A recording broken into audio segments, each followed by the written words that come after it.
So welcome back to the HeartRock Podcast. Today we're going to talk to my daughter Sofia and my wife Kim about their relationship and how things have changed and grown since our daughter Zoe went home, and how our farm has changed and what that has done to their relationship. So Sofia, the first question's for you. What was it like growing up on the farm? Like the good, bad, the ugly? That's a great question. Growing up on the farm, I think in Schuyler was just, I think, a child's dream, especially someone like me, because I was very adventurous. I wanted to get dirty in the mud every day. I did not care about math. I didn't care about reading or writing or anything like that. And so I think that was not just a dream that Mama had or you guys would have had, but also kind of just a recognition of what kids need when they're little to explore and adventure and not be stuck in a classroom. So, and I think that mixing the farm with being homeschooled was just so fun. It made it feel like I was able to use my imagination and that I wasn't being put in a box, because I was terrified of ever having to go to school. And I think that was a lot of the good stuff. It was kind of just this fairyland of play and adventure. And I think that's what I remember most, rather than the days of not wanting to do actual schoolwork, because we had to prove to the state that we weren't feral children. So yeah. And I remember you would tell us we have to do this, because if we don't, I will get in trouble. Yeah. I just was I don't get it. So that was, I think, the good stuff. And I think the harder things, I think, came when I got a little older, and just started to see kind of the disconnect between your guys' relationship, and having this farm and this business. And Daddy, you were gone a lot, or at least to me as a kid, it seemed like you were gone a lot, whether that was emotionally or physically. You were just kind of separated. And I think I really just started to notice that when I became a young teen or a preteen. And I think it's not really ugly, but the hard side of it was just me having to grow up really quickly in a lot of ways to support Mama. And of course, that's not the circumstance anybody wanted or planned. But that's how it happened. And I was ready to step up to the plate, I feel in most scenarios, just to be there as an older sister and as an older daughter. And I won't say I don't really want to say that's ugly, because it's really helped me just accomplish a lot in my life. And have motivation and diligence. And so, but there's also the side that I have to work through, that I'm not responsible for everybody. I don't have to, take care of everything. And whether that's taking care of you and your emotions, because I definitely put myself in that role a lot growing up. And I definitely think that position that I was in kind of forced me to kind of see you, Daddy, as a bad guy, because there wasn't much relationship there. And so I would say that's kind of the ugly side as far as family stuff. I mean, growing up on a farm is hard. It's really hard work. But there's nothing, I don't think, any ugly parts of it, besides dead chickens and smelly maggots and milking the goat when your hands are freezing. Yeah. I remember we would go out in the middle of winter, and it would be time to feed the goats and water the goats, and we were carrying buckets of water, and the buckets were half our size, and we were carrying these buckets full of water between our legs and waddling like this, trying not to spill the water, because we didn't have to go back and fill it up. And our hands were so freezing. And I remember running back inside, turning on the hot water, and just peeling my fingers open and like cooling them and warming them up so that I could feel my hands again because they were so cold. Totally, I could see that right now. Yeah. You like walking, you and Zoe. So as far as like the mother-daughter relationship, when Zoe was diagnosed with cancer, how did yours relationship change? Do you want it? Tim, why don't you go? Yeah, why don't you go I'll go first? first. Whew. How did it change? You had already moved out. Yeah. Right. I've not really thought about that. I think it just really, I think my heart and my mind was already in this like fight or flight mode of like we had moved out. And I was so sad when we moved out. Like I cried, I don't know, probably every night because I never wanted a divorce. I just like I was so distraught by the whole thing. And I would say that like Sofia and I feel like that you and I remained relatively close because you could see some of the dynamics with, that was happening with Daddy and I, like some of the real life stuff, whereas Zoe could not see it. And unfortunately, in that like 4-month window when we moved out, Zoe and I's relationship became severed even more because she could not understand it. She could not see it. And so there was almost this understanding between the two of us that almost strengthened us in a way. Not like you would want that, but it happened. It naturally happened because we understood the reality of the circumstances. But when she got cancer, I mean, everything was just flipped on its head. And I would say that it's almost like, it felt like to me in some ways that, and rightfully so because of your age, that it was like she was just sick, like not really even understanding like the gravity of cancer, right? But like she might have had the flu or a really bad cold and that it was all going to be better, eventually. Like never having any kind of thought of like you could actually lose your sister. Right. I mean, you might have, but like, and then 7 days after Zoe got diagnosed, we, Zoe and I came to Christ. Like we, immediately gave our life to Christ. And together? I did, and then she did, but then what I noticed is that, you became very standoffish in that point, and you were like, and I remember you specifically one day telling me, "Don't you ever ask me to do that." And don't ever ask me to become a Christian. Yeah, do not ever ask me to become a Christian because I won't do it. And I was like, I won't. Because I knew just from growing up and like my own journey with God, like you can't make somebody become a Christian. I don't care who they are. Everybody has to understand God in their heart in their own time. Yeah.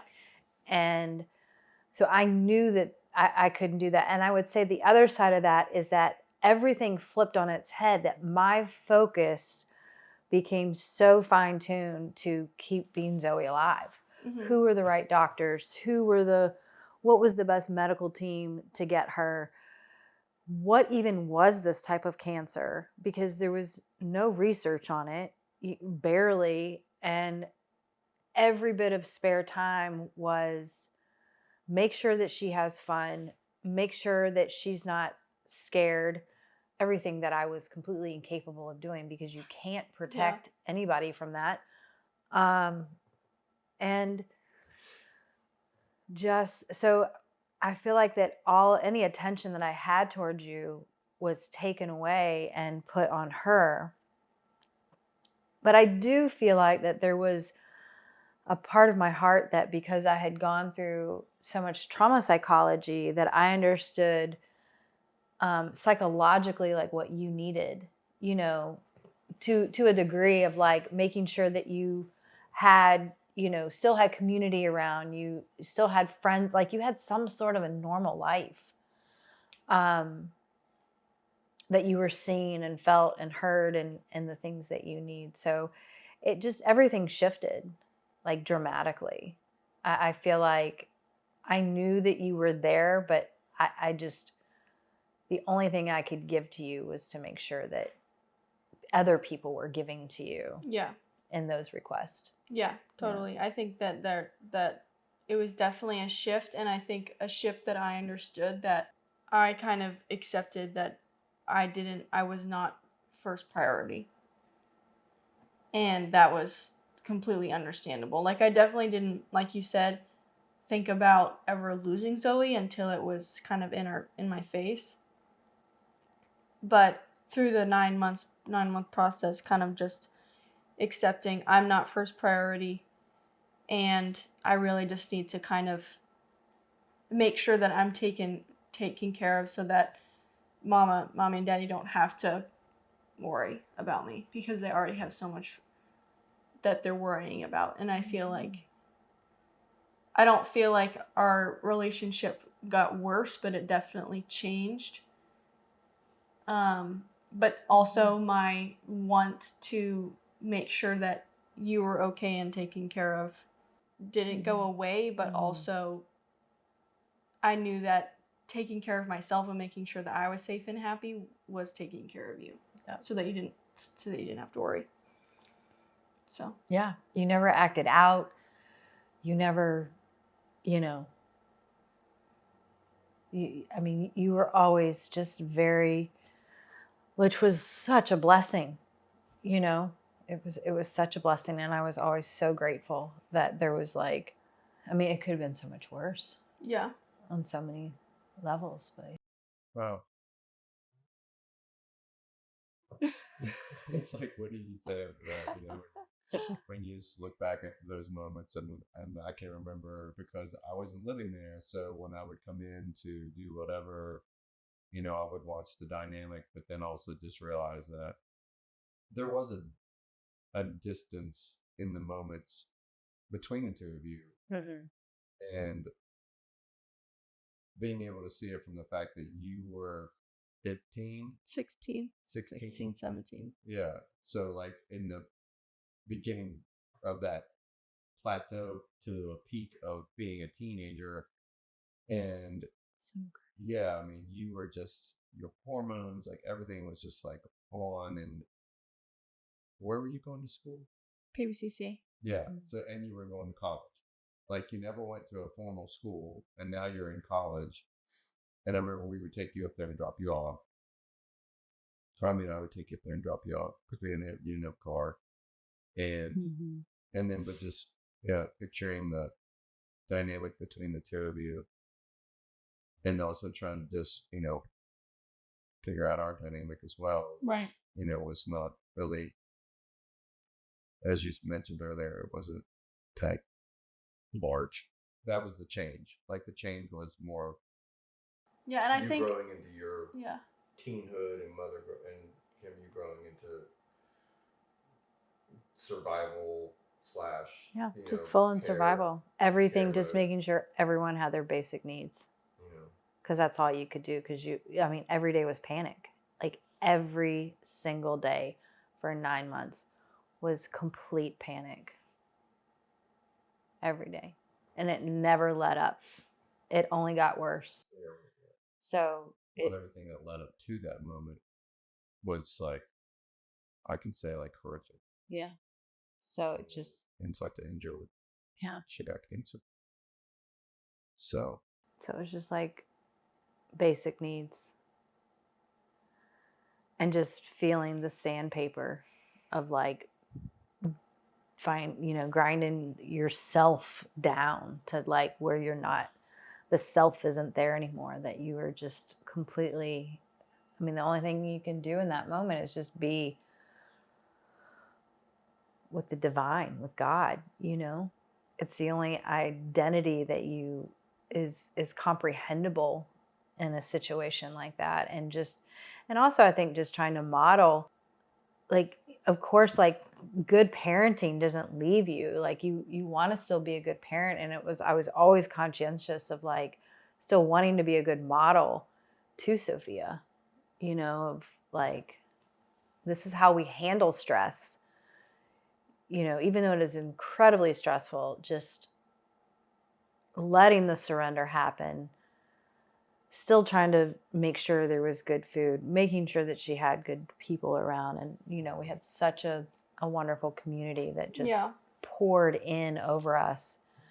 I mean, it wasn't, in some ways, it just wasn't even just me. I mean, at all. It was our incredible community that gave so much. Yeah.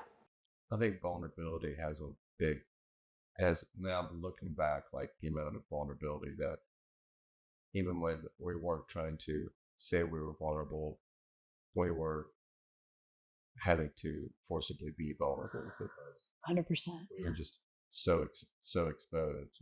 And Zoe was just trying to be a teenager as well as like not even knowing what she really had inside. Yeah. At all. So one more question. Like after Zoe went home and some of the dust, if you will, settled, of those times when you knew that things were tense or juxtaposed, when you guys were like, did you guys get a chance to kind of resolve those and talk about them? And I think that we definitely got to talk about it, and I think it happened very organically, where like that's not the case anymore. And also me getting used to being an only child again, and the attention being like no attention to all the attention. Kind of getting used to that, but also I think our relationship shifted because now as I said I would never do, I did give my life to Christ, and we were all now believers. And I think all of our relationships changed drastically and beautifully after Zoe passed away. And I think that's such a gift. And I definitely recognized that after you two decided to completely start over and get back together and restart your relationship. And once I kind of accepted that you guys were doing that, because for a long time I just was like, this is not going to work. I did not believe that you guys could get back together. Once I kind of accepted that that was going to happen, I was like, okay, they really just need to pay attention to each other. And I think naturally, it just kind of all happened organically. Like I was getting to the age where I was becoming an adult, and I needed to figure that out. You guys gave me room to do that, and I needed to give you guys room to fix your relationship. And so I think the resolve was just kind of us organically responding to our new life. So I think too, that's pretty much everything I would say as well. I remember a few pivotal points where after we moved out of this house, when we were living with Mima, a couple things. One, because Daddy and I needed to, like, we were still separated. Like, we were trying to still figure ourselves out. So we had separate rooms. And you had, like, the master suite in the room. And, that came from this place of, like, we really wanted you to have a big enough space to, like, feel like you could have your stuff and move around. You were also dancing a lot then. Like, you could turn half of the room into this dance, studio, and we could have our own private space to, retreat to in the evenings separately. So it just, like, that made sense to like see you and acknowledge you even more in different areas. But I remember one time we were driving and we got into a conversation, and we were in the driveway when we got home, and you were very frustrated, and you like really kind of let us have it. You questioned us and were like, do you guys really expect me to trust that you guys are going to work this out and like it's all going to be good? I don't know if either of you remember that. And I looked at you, like, we looked at you dead in the eye, and we're like, yeah, there's no other way. Like, you're you're gonna have to trust that we don't know how and we don't know when, and none of us know what we're doing. This is brand new for all of us, but yeah, you got to trust it. And you were like, oh, like you were so frustrated, but you also, like, in that frustration, you were like, fine, you know. Yeah. And then from there, I think that's where I saw your acceptance, like pivot of like, okay. And it was strange because, you know, we would sit down to dinner and it was 3 of us, not 4 of us. And like, what were dinners like? It was, you know, there was just all this acceptance that we had to go through. How to have a conversation, how to argue, how to have conversations. And you weren't like, now you were like the only child in the house and these 2 adults. And so just really trying to see you and acknowledge again what you needed. And I remember like writing prayer cards, like God's promises on these prayer cards, and like putting them in your room so that you could read, and just slowly building up with you again. And like when we went to Nashville, you know, we took a trip to create our first good memory outside of this horrific memory. And we laughed so hard. And we had hard conversations, you know, about abortion and like just in life, and like those grown up type, like where you were coming from your teen years to like into more of adulthood. And it was great. And then that's, of course, when I heard you on the phone with Gareth at 2 a.m, and I was just like, oh my gosh. Okay. Like we are going from like boom to boom. To boom. But yeah, it was like, there were really sweet moments in that where it was like we kind of got to practice like fun mama-daughter things again, which was really lovely. Well, yes, that's a nice recap of memories, to just as being the observer. And also to just realize what and how rich that your guys' relationship really is. Okay, well, thank you again for joining us. We will be back with some more stories of love and perseverance in this wonderful, wild world of HeartRock.